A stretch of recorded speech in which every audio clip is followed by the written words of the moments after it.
The top U.S. lawmakers proposes sweeping stablecoin regulation framework. Now, this was on April 6th, but the bill is getting more movement, so let's review it again.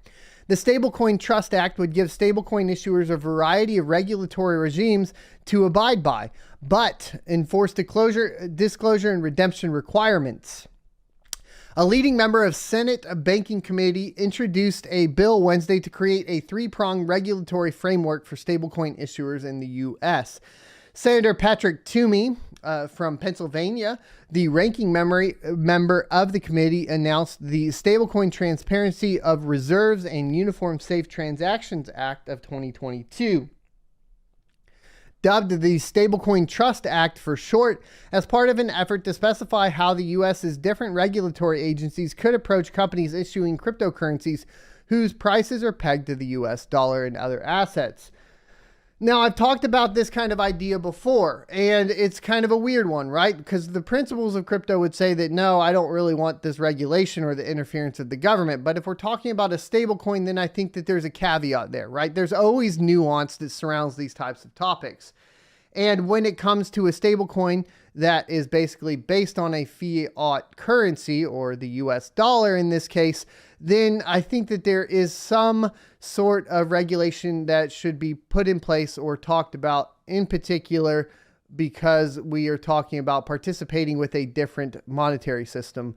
And so once you go to that step, right, and you're pulling out funds into another currency or another monetary system, right, like the legacy monetary system is what we could dub it, then I guess at that point it makes sense to that you would have some sort of regulation around it. And maybe that would prevent issues like we saw with Terra Luna with an algorithmic stablecoin, right?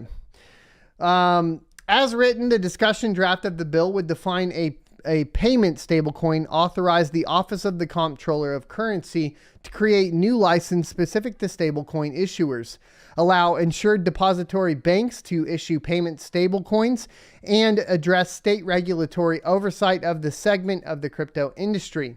Payment stablecoins would include stablecoins issued by a centralized entity, are pegged to and can be converted to fiat currency or currencies. What I would hope this means is that it's easier to go ahead and liquidate any crypto asset by putting it into any stablecoin and then directly participating with some sort of centralized entity like a bank or so on to pull that straight to fiat currency. Stablecoin issuers would have to choose between securing the OCC license, a state money transmitter or similar license, or a traditional bank charter. These companies would be subject to a disclosure regime, and that would require them to secure regular attestations, detail redemption policies, and specify what actually backs the stable coins they issue. And I think that's important, right?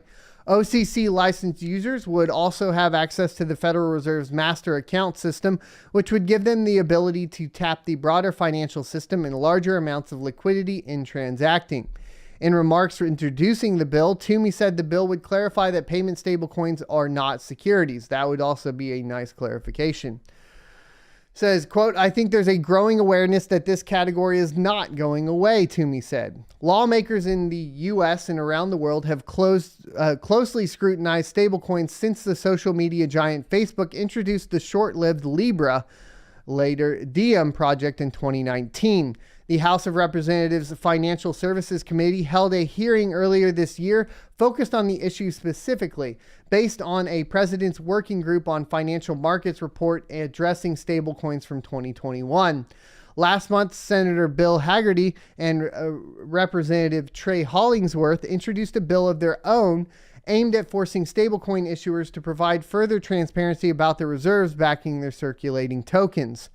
On Wednesday, Toomey said he focused on his payment stablecoin term as algorithmic stablecoins and seemingly decentralized stablecoins at large may behave differently from cryptocurrencies his bill addresses. The discussion draft of a bill is meant to circulate and garner feedback rather than be immediately introduced as possible legislation. Toomey, whose term ends at the end of the year, has announced that he will not seek re-election, meaning he has roughly 8 months to chart a path forward for the proposal if it is not passed by Congress by 2023. In a statement, Toomey noted that stablecoins are currently mainly used for cryptocurrency trades, but suggested they could be used in the broader economy in the future. And I think that stablecoins versus a CBDC, a regulated stablecoin versus a CBDC, which stands for central bank digital currency, is much preferred from my perspective. They have the potential, among other things, to speed up payments and automate transactions. The proposed regulatory framework I am releasing today will allow this crypto innovation to continue flourishing while protecting consumers and minimizing potential risks from stablecoins to the financial system. I look forward to receiving feedback on this legislation from my colleagues and stakeholders as Congress continues to work on stablecoin regulation, he said. Now, we also always talk about this because we're participating obviously within two systems at this point. And I do think one system wins out at the end of the day. I would prefer that would be a decentralized currency, such as, of course, Bitcoin, for example, and not be a centralized CBDC.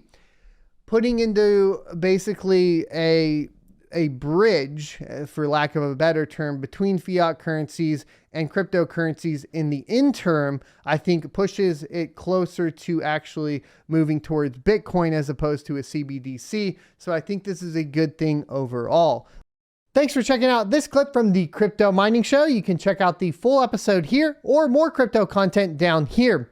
Also, I'd like you to check out my locals page at sonofatech.locals.com, where you can become a member for free or choose to be a $5 a month supporter that unlocks additional content.